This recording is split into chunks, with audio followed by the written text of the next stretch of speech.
नमस्कार दोस्तों, मैं डॉक्टर कुलदीप कुमार के सर आप सभी का बहुत बहुत स्वागत करता हूं एक नए बिंदु के साथ और एक नई कड़ी के साथ। तो आज जो हम पढ़ने वाले हैं द्विवेदी युग के प्रमुख कवि। मैं कहना चाहूँगा कि आज की क्लास जो है वो छोटी होने वाली है। इससे पहले हम द्विवेदी युग की प्रवृत्तियां पढ़ चुके हैं क्लास 1 में, और अपनी जो सभी क्लासें हैं वो इसी तरह से रहेंगी। जैसे द्विवेदी युग की जितनी भी क्लास रहेगी उन पर नंबर लगे रहेंगे, class 1, class 2, class 3, class 4, class 5, इस तरह से जितनी भी क्लास होगी द्विवेदी युग की। तो उसी के अंदर ये क्लास 2 है, द्विवेदी युग के प्रमुख कवि। अब इसमें हम क्या पढ़ेंगे? वैसे तो क्लास 3 से हम शुरू करेंगे कि सबसे पहले महावीर प्रसाद द्विवेदी को पढ़ेंगे, उसके बाद मैथिली शरण गुप्त को पढ़ेंगे, उसके बाद रामनरेश त्रिपाठी को पढ़ेंगे। इस तरह से लगातार हम प्रमुख कवियों को लगभग पढ़ते रहेंगे। लेकिन उससे पहले हमें क्या है कि थोड़ा सा कुछ आसान से प्रश्न आते हैं। वो ऐसे होते हैं कि भारतेंदु युग के प्रमुख कवि कौन से हैं, द्विवेदी युग के प्रमुख कवि कौन से हैं, स्वच्छंदतावादी कवि कौन से हैं, राष्ट्रीय सांस्कृतिक काव्य धारा के कवि कौन से हैं। तो जो द्विवेदी युग के प्रमुख कवि हैं उनको हम थोड़ा सा पढ़ेंगे, उनका जन्म कब हुआ था, उनका निधन कब हुआ था और कौन कौन से कवि हैं। तो ये थोड़ा सा हमारे खाका तैयार हो जाएगा कि आगे जिन कवियों को हम पढ़ने वाले हैं वो कौन कौन से हैं और द्विवेदी युग के प्रमुख कवि कौन से हैं, ताकि उसको देखते ही अगर किसी कवि के बारे में हम ज़्यादा नहीं जानते हैं, किसी कवि के बारे में हम अगर ज़्यादा नहीं जानते हैं और उसके बारे में कुछ ऐसा आ जाता है लिखा हुआ कुछ विशेषताओं के रूप में, तो हम उन विशेषताओं में से मतलब उसका उत्तर कैसे दे सकते हैं? तो उसका उत्तर हम ये इसी आधार पर दे सकते हैं कि वो द्विवेदी युग के कवि थे तो उनकी क्या विशेषताएं हो सकती हैं। क्योंकि किसी भी युग के कुछ कवियों को छोड़ दिया जाए तो उनकी विशेषताएं एक जैसी ही रहती है, प्रमुख जो विशेषता रहती है, इसीलिए वो उस युग के कवि प्रमुख रूप से माने जाते हैं। और युग से तात्पर्य होता है कि युग से हटकर बहुत कम बात करने वाले होते हैं। जो युग हम जिस युग का नाम देते हैं उसके अंदर जिनका हम वर्णन करते हैं वो उसी प्रकार के सभी कवि रहते हैं। हम बात करते हैं द्विवेदी युग की। तो द्विवेदी युग में ये मैंने थोड़ा सा, आप चाहें तो ये स्क्रीनशॉट भी ले सकते हैं, ये इसको अलग कर लें थोड़ा सा, ठीक है ना, ये इतने का, इसका आप स्क्रीनशॉट ले सकते हैं एक बार, ठीक है ना। तो ये क्या सन सहित है ताकि आपको कोई समस्या न रहे याद करने के लिए, सन सहित ये जो है बताए गए हैं, देख सकते हैं आप, स्क्रीनशॉट भी ले सकते हैं।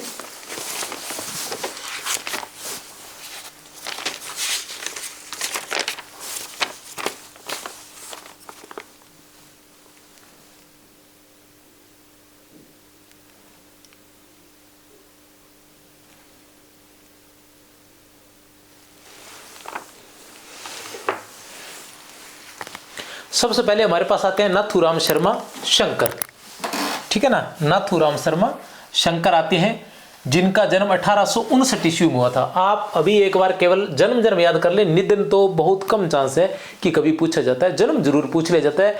और जन्म की हम बात करें तो क्रम का पूछा जा सकता है, वैसे आजकल क्रम वाले प्रश्न कम पूछे जा रहे हैं लेकिन फिर भी पूछा जा सकता है। नाथूराम शर्मा शंकर की बात करें तो 1859 ईस्वी। उसके बाद 2 नंबर पर आते हैं श्रीधर पाठक। श्रीधर पाठक की बात करें तो इनका जन्म भी 1859 ईस्वी में हुआ था। 3 नंबर पर हमारे पास आते हैं महावीर प्रसाद द्विवेदी, इनका जन्म 1864 ईस्वी में हुआ था।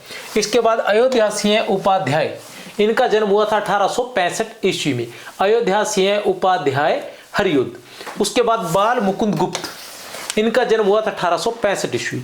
लाला भगवान दीन, इनका जन्म हुआ था 1866 ईस्वी। आगे हम जैसे सबसे पहले महावीर प्रसाद द्विवेदी को पढ़ेंगे, उसके बाद हम मैथिली शरण गुप्त को पढ़ेंगे। इस तरह से जो महत्वपूर्ण कवि है उस आधार पर पढ़ेंगे।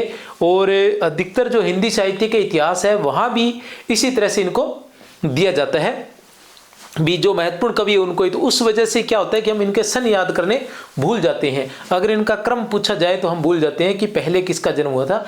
इसलिए मैंने ये सारणी बनाई है ताकि आपको ध्यान में रहे। ये लगभग 25 कवि है, देखते हैं।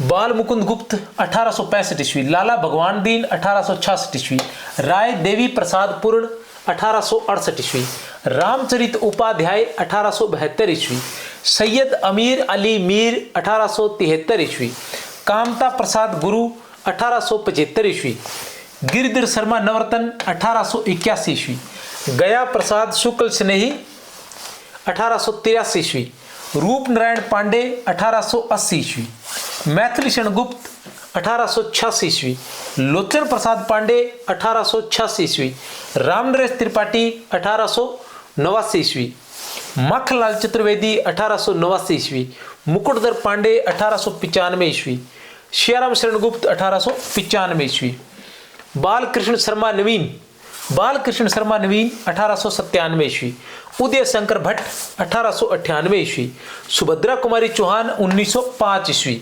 सोहनलाल द्विवेदी 1906 ईस्वी, जगन्नाथ प्रसाद मिलन 1907 ईस्वी, रामधारी से दिनकर 1908 ईस्वी। इनमें क्या होता है कि जब क्रम पूछे ले जाता है तो हम एक दो बार इस सारणी को आप पढ़ लोगे ना तो फिर आपके दिमाग से नहीं निकलेगी, क्योंकि ये चित्र आपके सामने बैठ जाएगा। आप इसको देखोगे तो आपको पता चलेगा कि हाँ, रामधारी से दिनकर तो बहुत नीचे थी, लास्ट में थी, इसका मतलब ये सबसे लास्ट में आएंगे। और इनसे क्या होता है, बहुत बार रचनों का क्रम भी हमें पता चल जाता है कि कौन सा किस क्रम में एक जन्म हुआ, तो उस हिसाब से कहीं न कहीं रचनों का आइडिया भी हमें लग जाता है।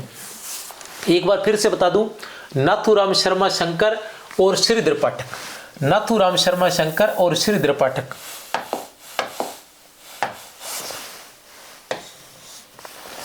1859 ईस्वी, महावीर प्रसाद द्विवेदी 1864 ईस्वी, अयोध्या सिंह उपाध्याय हरियोद 1865 ईस्वी, बाल मुकुंद गुप्त, अयोध्या सिंह उपाध्याय हरियोद और बाल मुकुंद गुप्त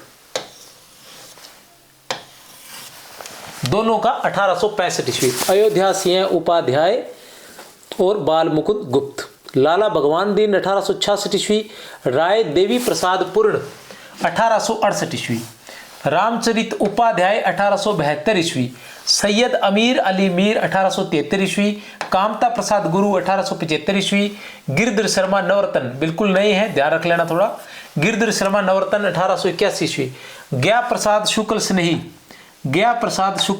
स्नेही 1883 ईस्वी, रूप नारायण पांडे 1880 ईस्वी, मैथिली शरण गुप्त 1886 ईस्वी और लोचन प्रसाद पांडे 1886 ईस्वी। मैथिली शरण गुप्त और लोचन प्रसाद पांडे दोनों 1886 ईस्वी, याद रख लेना, मैथिली शरण गुप्त और लोचन प्रसाद पांडे। रामनरेश त्रिपाठी और माखनलाल चतुर्वेदी, रामनरेश त्रिपाठी और माखनलाल चतुर्वेदी दोनों 1889 ईस्वी। मुकुटधर पांडे 1895 ईस्वी, मुकुटधर पांडे और सियाराम शरण गुप्त दोनों 1895 ईस्वी। रामनरेश त्रिपाठी और माखनलाल चतुर्वेदी 1889 ईस्वी, मुकुटधर पांडे और सियाराम शरण 1895 ईस्वी, बालकृष्ण शर्मा नवीन 1897 ईस्वी, उदय शंकर भट्ट 1898 ईस्वी, सुभद्रा कुमारी चौहान 1905 ईस्वी, सोहनलाल द्विवेदी 1906 ईस्वी, जगन्नाथ प्रसाद मिलन 1907 ईस्वी, रामधारी से दिनकर 1908 ईस्वी। द्विवेदी युग के स्वच्छंदतावादी कवि, इनमें से द्विवेदी युग के स्वच्छंदतावादी कवि कौन से थे? ये द्विवेदी युग के सभी कवियों की लिस्ट है। अब इसमें स्वच्छंदतावादी कवि कौन कौन से थे? द्विवेदी युग के स्वच्छंदतावादी कवि, श्रीधर पाठक स्वच्छंदतावादी कवि थे, जगन्नाथ दास रत्नाकर स्वच्छंदतावादी कवि थे, सत्यनारायण कविरत्न स्वच्छंदतावादी कवि, मुकुटधर पांडे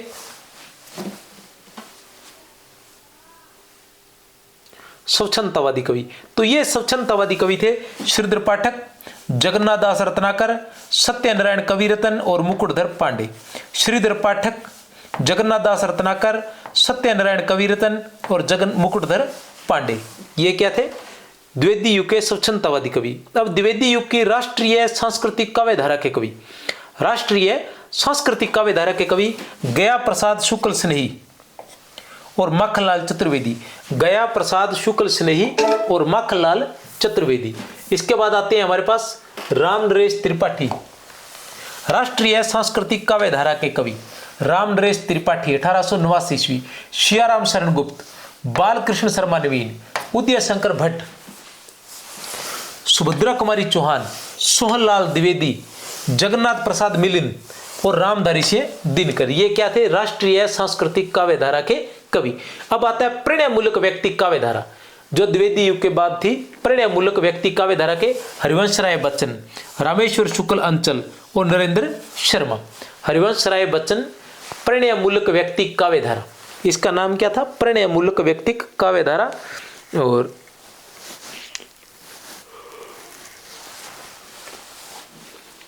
हरिवंश राय बच्चन, रामेश्वर शुक्ल अंचल और नरेंद्र शर्मा। तो ये थे द्विवेदी युग के प्रमुख कवि। तो इनके बारे में द्विवेदी युग की हम बात करते हैं तो 1900 से लेके 1918 ईस्वी तक का काल जो है वो द्विवेदी युग के नाम से जाना जाता है। कुछ जगह 1900 से लेके 1920 ईस्वी तक का काल भी माना जाता है।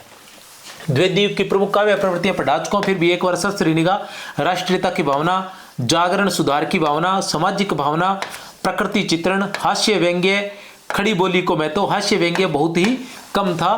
मतलब हम हास्य व्यंग्य की बात करें तो महावीर प्रसाद द्विवेदी के अनुसार जो कह सकते हैं कि सभ्यता में रहकर जो हास्य हो सकता था, व्यंग्य हो सकता था, वही किया गया है। इसके अंदर शिव शंभू के चिट्ठे जो है प्रमुख व्यंग्य कृति मानी जाती है। खड़ी बोली को महत्व, हाँ बिल्कुल सही है। खड़ी बोली को सबसे जो महत्वपूर्ण बात थी, खड़ी बोली को महत्व दिया गया था इस काल के अंदर, क्योंकि जो भारतेंदु काल था उसमें भारतेंदु काल में जो काव्य की भाषा थी वो तो ब्रज थी और गद्य की भाषा खड़ी बोली थी। काव्य की भाषा जो थी वो ब्रज थी और गद्य की भाषा जो थी वो खड़ी बोली थी। और द्विवेदी युग में आकर दोनों की, गद्य और पद्य दोनों की भाषा खड़ी बोली हो गई थी। अनुवाद कार्य बहुत अधिक किए गए थे। अभी हम इसके बाद महावीर प्रसाद द्विवेदी पढ़ेंगे तो उसमें आप देखेंगे इतिवृत्तात्मकता, इसकी जो प्रमुख विशेषता थी वो इतिवृत्तात्मकता थी और इसकी कमी जो थी वो भी इतिवृत्तात्मकता थी। ठीक है ना, मतलब किसी भी चीज को बहुत अधिक बढ़ा चढ़ाकर लिखना द्विवेदी युग की विशेषता थी।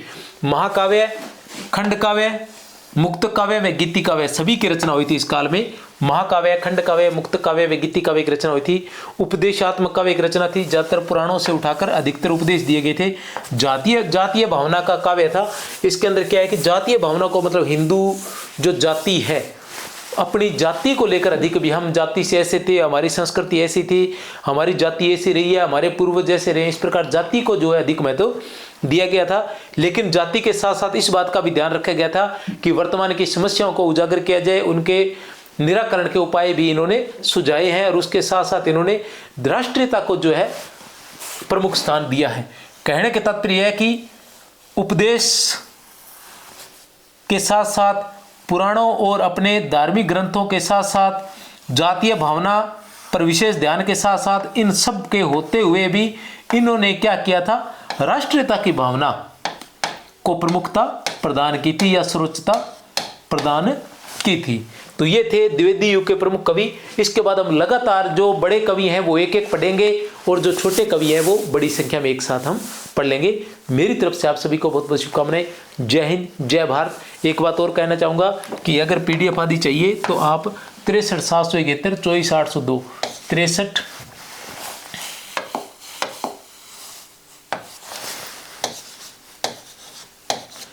771 24 802 पर व्हाट्सएप कर सकते हैं।